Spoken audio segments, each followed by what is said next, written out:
Sudah mulai. Bismillahirrahmanirrahim. Assalamualaikum warahmatullahi wabarakatuh. Alhamdulillah wassalatu wassalamu ala Rasulillah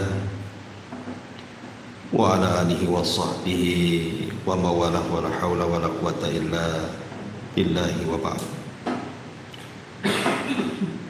Alhamdulillah, di malam hari ini kembali kita bisa duduk untuk berthalabul ilmi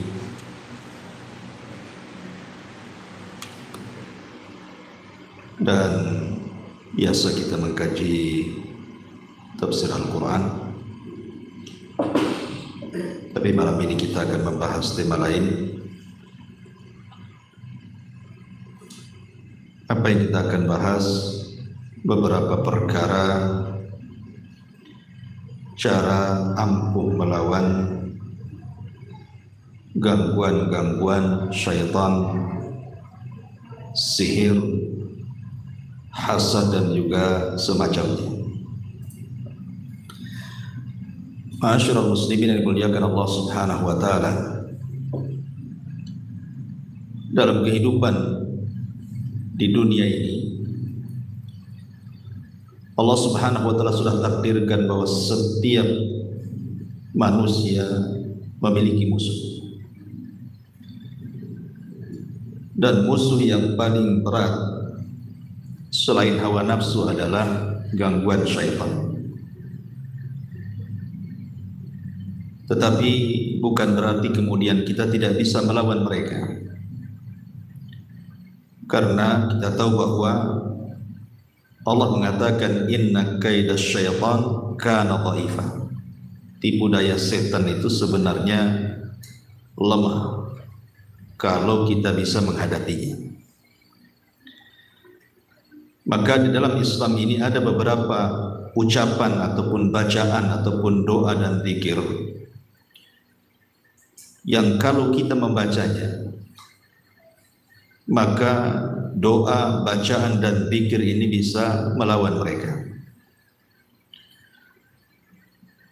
Apa saja doa, bacaan dan zikir atau hal-hal yang berkaitan dengan melawan syaitan ini nanti kita akan ringkas menjadi 15 perkara. Yang pertama, ucapan basmalah.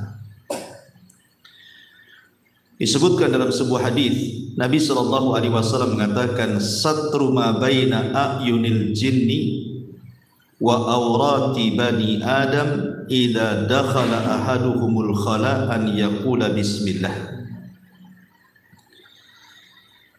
Penghalang antara mata-mata jin dan juga aurat manusia ketika salah seorang masuk ke kamar mandi, maka hendaklah dia mengucapkan kalimat basmalah. Jadi kalau seseorang kemudian membaca basmalah ketika masuk ke kamar mandi atau hendak melakukan buang hajat, maka itu cukup untuk menghalangi pandangan jin dengan aurat kita. Apalagi ditambah dengan ta'awudz, bismillahi inni a'udzubika minal khubthi wal khaba'ith.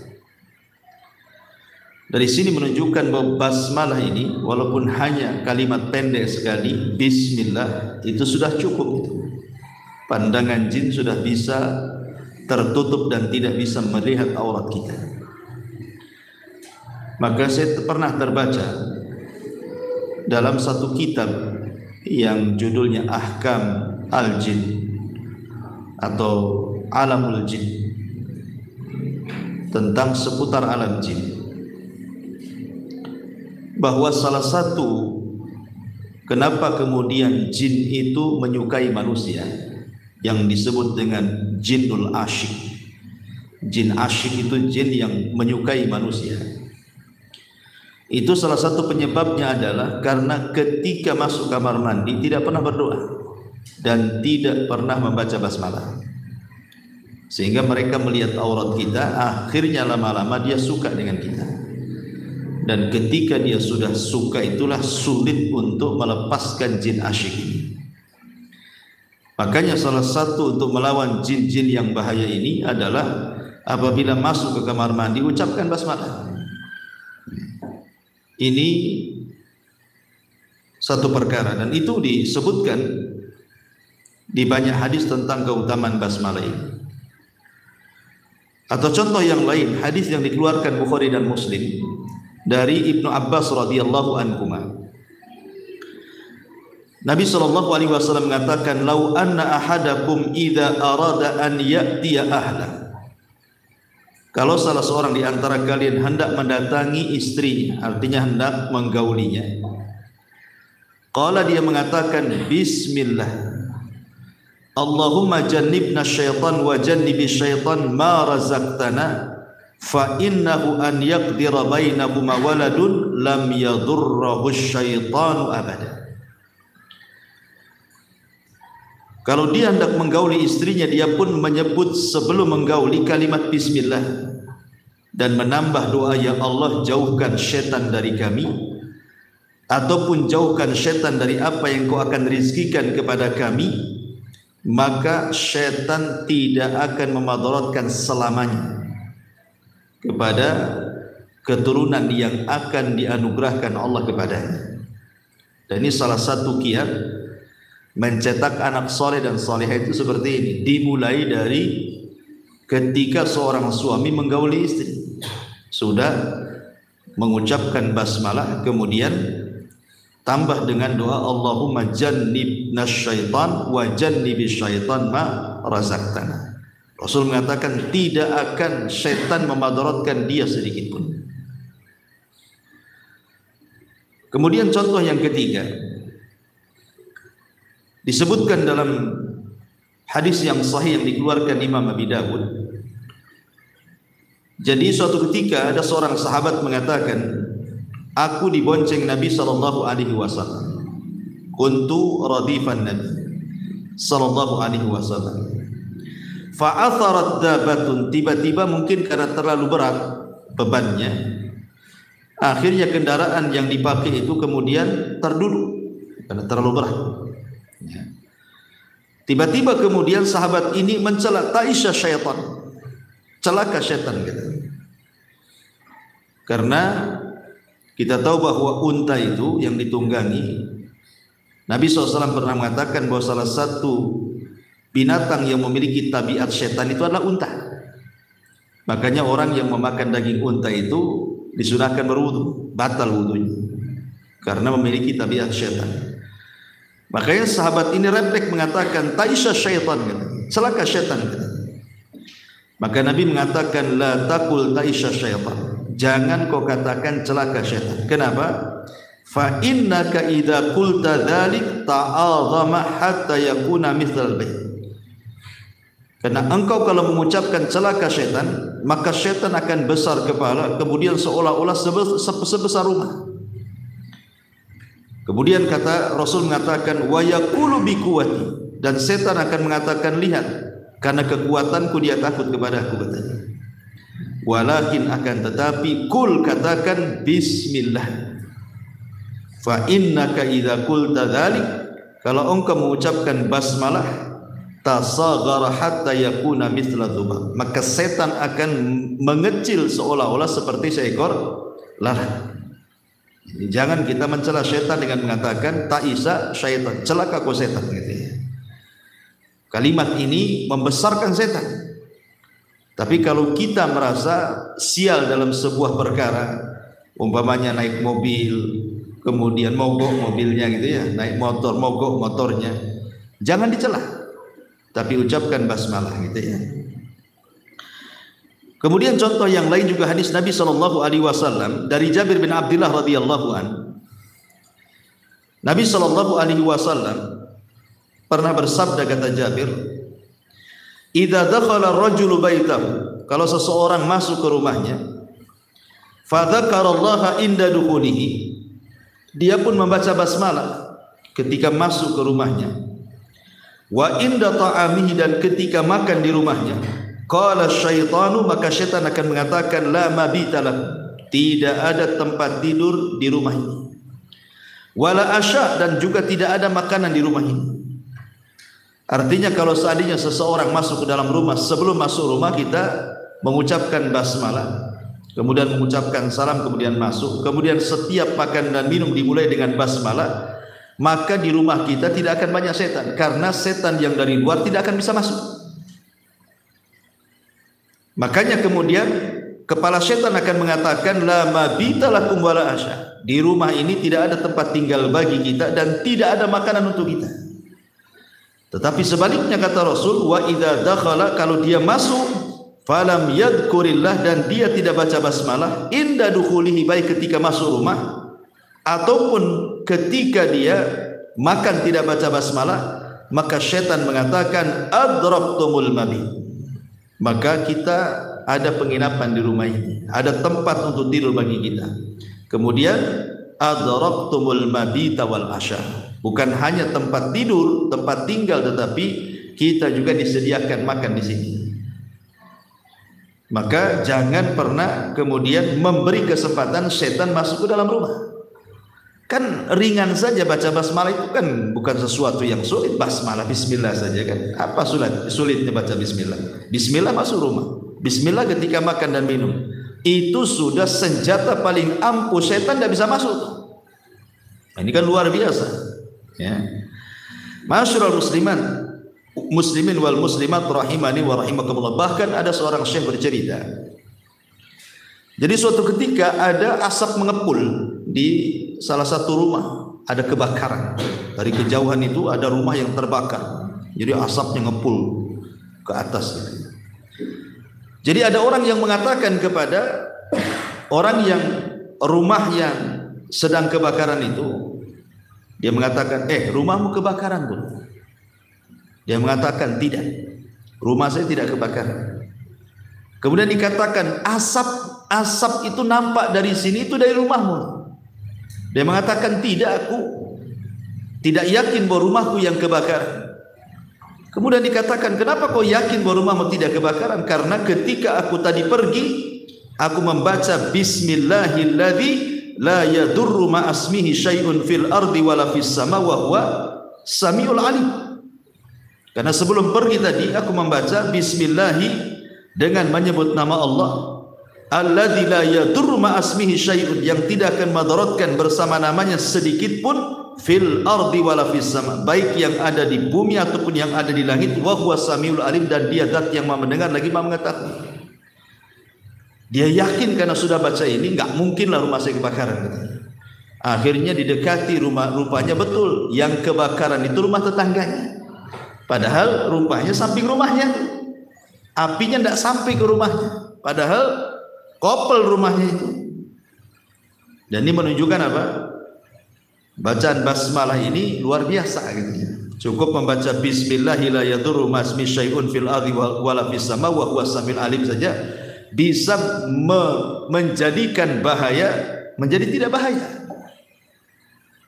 Inilah kehebatan basmalah ini. Ini satu. Kemudian yang kedua, al-isti'adzatu minasyaitan.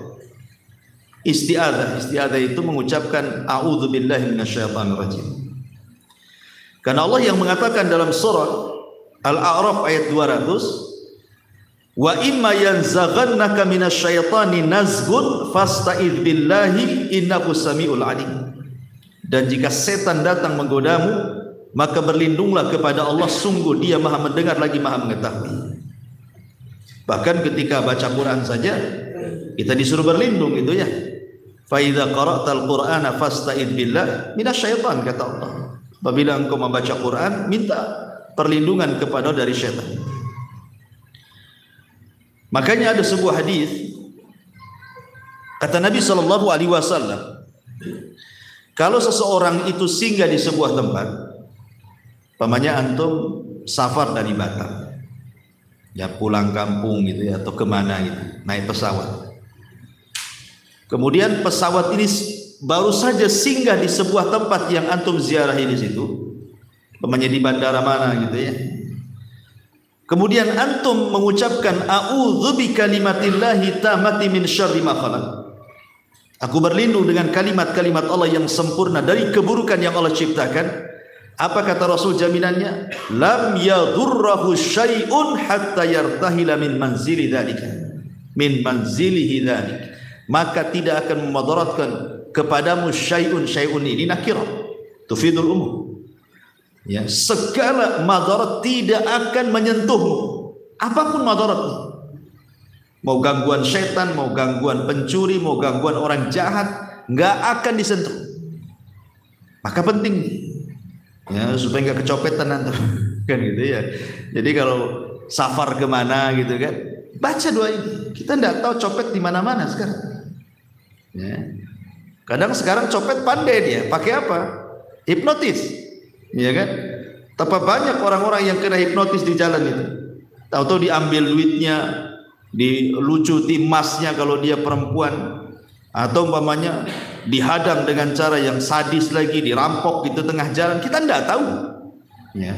Makanya kemudian Nabi SAW mengajarkan perlindungan kepada kita.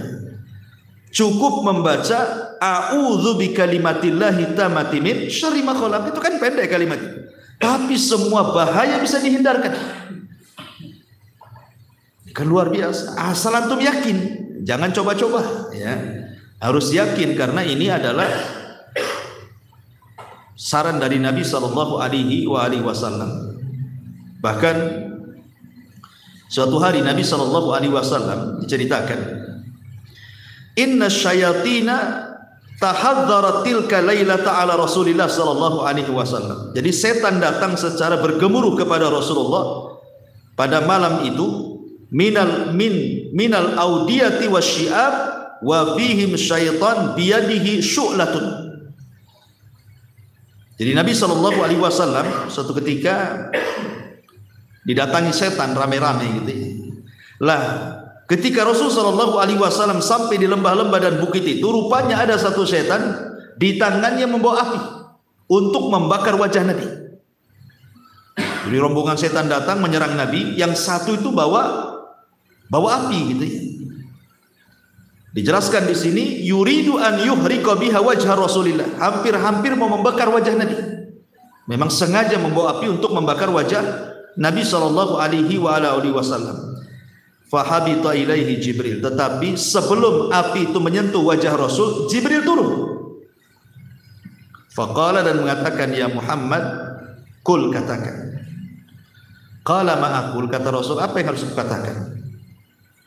Qala kul a'udzu bikalimatillahi tammati min syarri ma khalaq. Katakan wahai Muhammad, a'udzu bikalimatillahi tammati min syarri ma khalaq. Maka ketika Nabi sallallahu alaihi wasallam mengucapkan kalimat ini, fatafiat naruhum wa hazamahumullahu tabaraka wa taala. Tiba-tiba lalu api mereka yang dibawa setan itu padam, dan Allah tabaraka wa ta'ala menghancurkan mereka. Lihat bagaimana dahsyatnya kalimat a'udzu bikalimatillahi tammati min syarri ma khalaq. Jadi ta'awudz itu penting setiap hari. Tidak mesti umpamanya safar jauh. Antum safar bersama keluarga, entah jalan-jalan ke Barelang gitu kan, mau jalan-jalan liburan, rihlah gitu ya. Ya, atau kemana, kayaknya antum bekerja sebagai sales atau apa yang memang suka di jalan-jalan gitu. Ini penting bacaan ini. Ya. Ini yang kedua ya. Ini juga salah satu bacaan yang paling ampuh untuk melawan syaitan dan segala jenis keburukan. Yang ketiga, membaca ayat kursi. Membaca ayat kursi. Karena ayat kursi ini, ikhwan yang dimuliakan Allah Subhanahu wa taala, faedahnya banyak. Kalau antum baca ayat kursi ini di rumah antum, maka ayat kursi ini akan menjadi security, akan menjadi satpam bagi rumah kita. Dari apa? Dari setan-setan yang akan masuk menggoda orang yang ada di rumah itu. Kalau seandainya antum membaca ayat kursi ini di malam hari, maka dia tidak akan mengganggu tidur kita sampai kita bangun. Ya. Kalau seandainya antum membaca di pagi hari sebanyak 3 kali, maka Allah akan menjaga antum sampai sore hari. Dan kalau antum dibaca sore hari, maka Allah akan menjaga antum sampai pagi hari. Ini kan luar biasa. Makanya disebutkan dalam sebuah hadis yang masyhur yang pernah saya ceritakan sama antum, kisah Abu Hurairah radhiyallahu anhu ketika menangkap pencuri kan. Rupanya pencuri itu setan. Nah, salah satu pesan setan ini kepada Abu Hurairah radhiyallahu anhu, "Idza awaita ila firashika faqra ayatal kursi min awwaliha hatta tukhtam al-ayat. Allahu la ilaha illa huwal hayyul qayyum." Kemudian qala li, dia mengatakan kepada kulan, yazala alaika minallahi hafizun wa la yaqrabuka syaitanun hatta tusbiha. Wahai Abu Hurairah, kata setan nih, kalau engkau hendak menuju pembaringanmu, baca ayat kursi dari awal sampai akhir. Allahu la ilaha illa huwal hayyul qayyum sampai akhir, Al-Baqarah 255. Maka setan itu ngomong sama aku, katanya, lan yazala alaika minallahi hafid. Kalau engkau membaca ayat kursi itu, maka Allah akan senantiasa memberikan penjagaan padamu dan tidak ada satu setan pun yang akan mendekati kamu. Karena setan itu paling suka mengganggu orang tidur. Setan kan paling suka mengganggu orang tidur. Makanya orang tidur itu diikat tengkuknya sama setan. Setiap hendak tidur kita diikat tuh tengkuknya 3 ikatan. Belum lagi nanti dimasuki mimpi-mimpi buruk, ya kan? Mimpi-mimpi buruk. Makanya orang yang tidak berzikir sebelum tidur itu macam-macam tuh mimpinya. Ataupun terkadang kemudian ada tanda-tanda setan itu masuk ke dalam tubuh orang yang sedang tidur itu. Tapi kalau orang menjaga dirinya sebelum tidur membaca ayat kursi, maka selama tidur itu ada jaminan dari Allah bahwa dia dilindungi. Jadi Allah yang lindungi itu. Kalau Allah sudah yang melindungi, tidak ada satu makhluk pun bisa mendekati dia.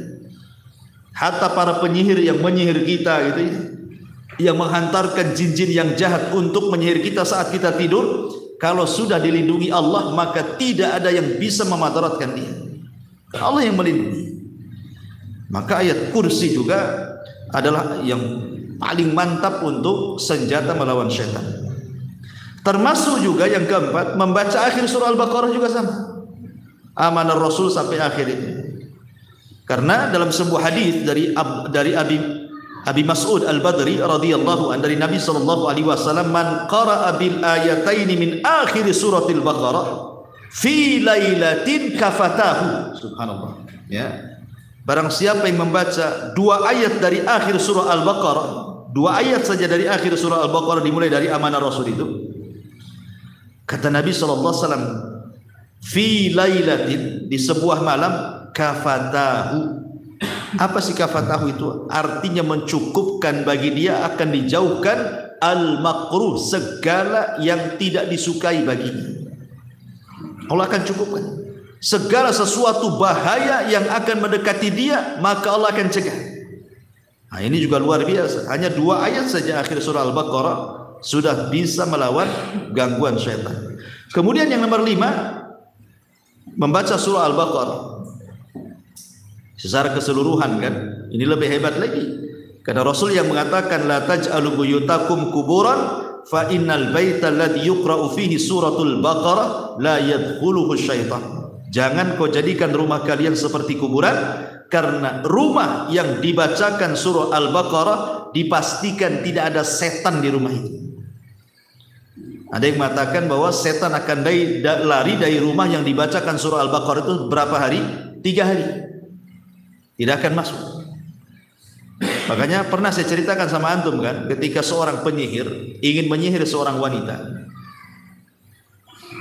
Tiba-tiba kemudian penyihir ini angkat tangan, tidak bisa menyihir.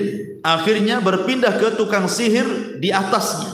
Rupanya tukang sihir di atasnya angkat tangan juga. Akhirnya cari tukang sihir yang lebih sakti lagi di atasnya lagi. Rupanya tidak sanggup juga. Kata tukang sihir yang paling atas itu, dia mengatakan, aku sudah mengerahkan maradatus syaitan, katanya. Marodah itu artinya jin-jin yang paling jahat, itu marodah disebutnya. Aku sudah mengerahkan marodah, katanya. Maka marodatul jin pun tidak sanggup. Dan Maronah itu menghabarkan kepadaku bahwa bagaimana mungkin aku akan menyakiti wanita itu kalau wanita itu setiap malam membaca surah Al-Baqarah. Luar biasa gitu ya. Ini surah Al-Baqarah ini bisa melawan syaitan luar biasa. Makanya dalam sebuah hadis dari Abi Umamah Al-Bahili radhiyallahu anhu, Iqra'ul Qur'ana fa innahu ya'ti yaumal qiyamati syafi'an li ashabi. Iqra'u zahrawaini al-Baqarah wal Imran fa innahuma ta'tiyan yaumal qiyamah ka'annahuma ghamamatani aw ka'annahuma ghayayatani aw ka'annahuma firqani min tayri sawaf tuhajani an ashabihima. Iqra'u surat al-Baqarah fa inna akhdaha barakah wa tarkaha hasratah wa la tastati'uhal batalah. Kata Nabi SAW, bacalah Al-Quran karena ia akan menjadi syafaat bagi para pembacanya. Bacalah dua bunga, maksudnya Al-Baqarah dan Al-Imran. Pada hari kiamat nanti keduanya akan datang seolah-olah dua gumpalan awan, atau seperti dua bayang-bayang, atau seperti dua gerombolan burung-burung yang berbaris yang akan membela para sahabatnya. Kemudian Rasul mengatakan, bacalah surah Al-Baqarah karena jika mengambilnya, membaca dan menghafalnya itu sebuah keberkahan, dan jika meninggalkannya itu sebuah kerugian. Dan jika dia membaca surah Al-Baqarah itu, maka tidak mungkin satu kejahatan, keburukan pun, baik dari tukang sihir, setan dan yang semacamnya, mampu melawannya. Gak ada yang bisa melawannya. Ya, setan-setan yang kuat saja tidak bisa orang melawan orang yang membaca surah Al-Baqarah. Ini kan luar biasa. Ini yang nomor 5. Yang nomor 6, biasakan membaca doa keluar rumah. Dalam sebuah hadis Nabi mengatakan, "Idza kharaja min baitihi bismillah tawakkaltu 'ala Allah wa la haula wa la quwata illa billah yuqalu lahu kufita wa wukita wa hudita wa tanaha anhu asyaitan." Kata Nabi SAW, barang siapa yang keluar dari rumahnya, tak lupa dia membaca Bismillahi tawakkaltu 'ala Allah, dengan menyebut nama Allah, aku bertawakal kepada Allah.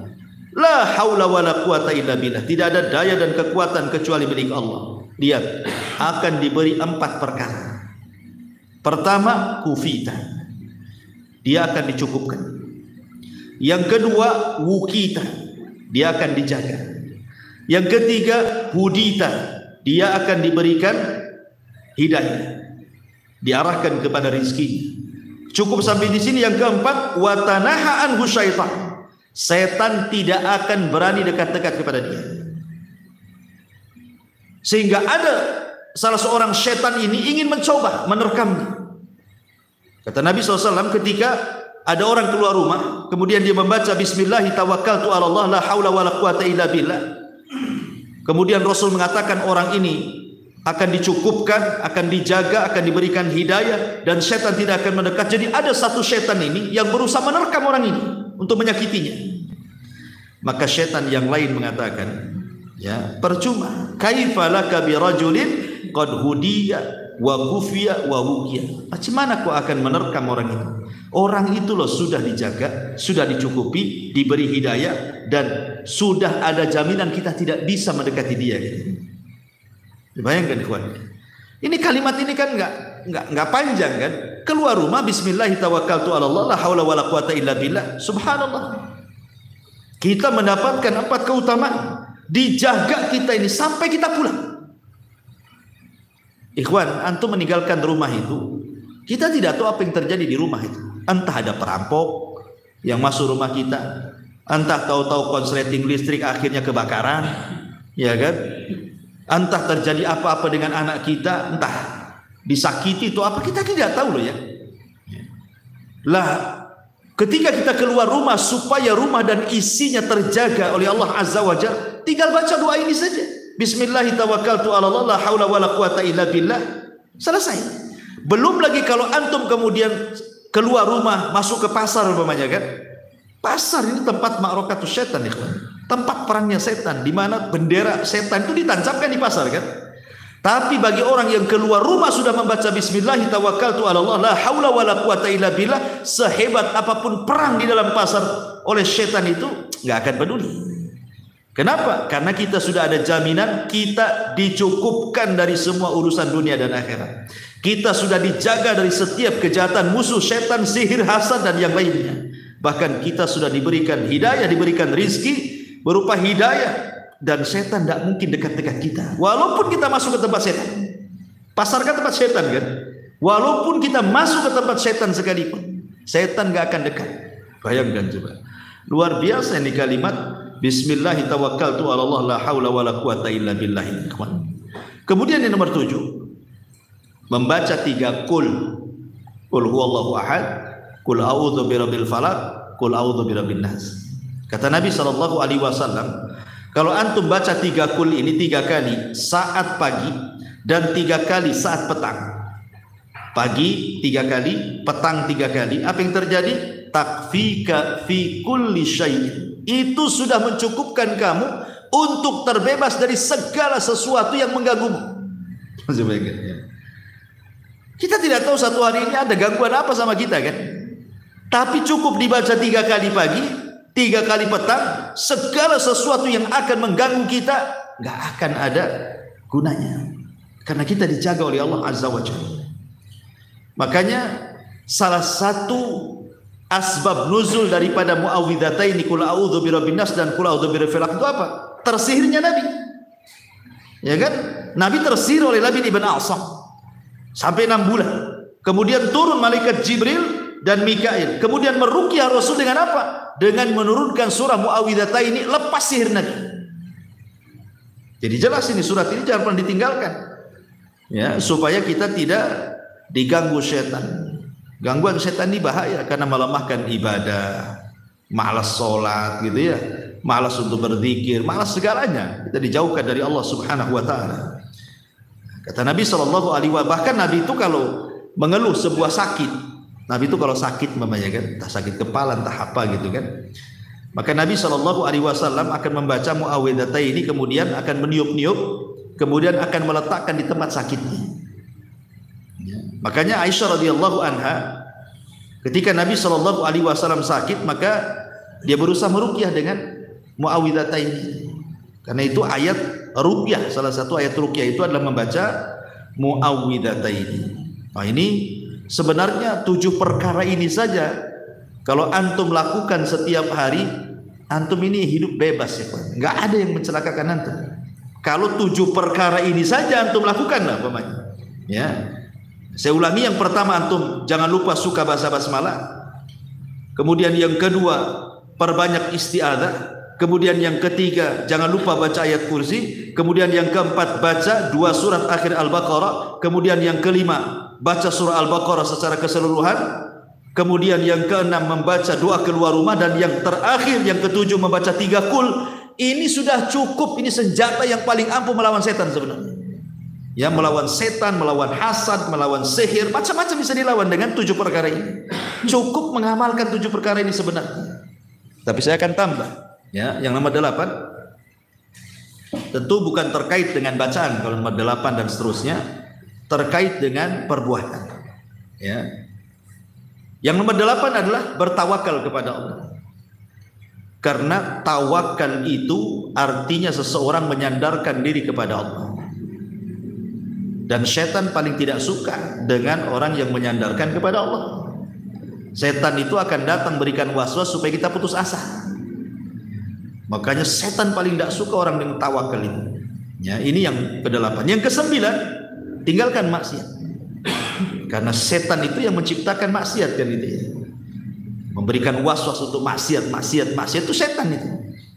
Jadi kalau kita melawan setan dengan cara meninggalkan maksiat, baik maksiat lisan, banyak ngomong, akhirnya mengeluarkan kata-kata yang tidak baik, atau mungkin maksiat perut, memasukkan harta-harta haram ke dalam perut, atau kebanyakan tidur, akhirnya malas ibadah, ataupun maksiat-maksiat yang sifatnya kesyirikan, bid'ah, dosa besar, dosa kecil, dan begitu seterusnya, maka ini perkara yang tidak disukai setan. Jadi kalau kita berusaha meninggalkan maksiat, setan itu akan kecewa, ya.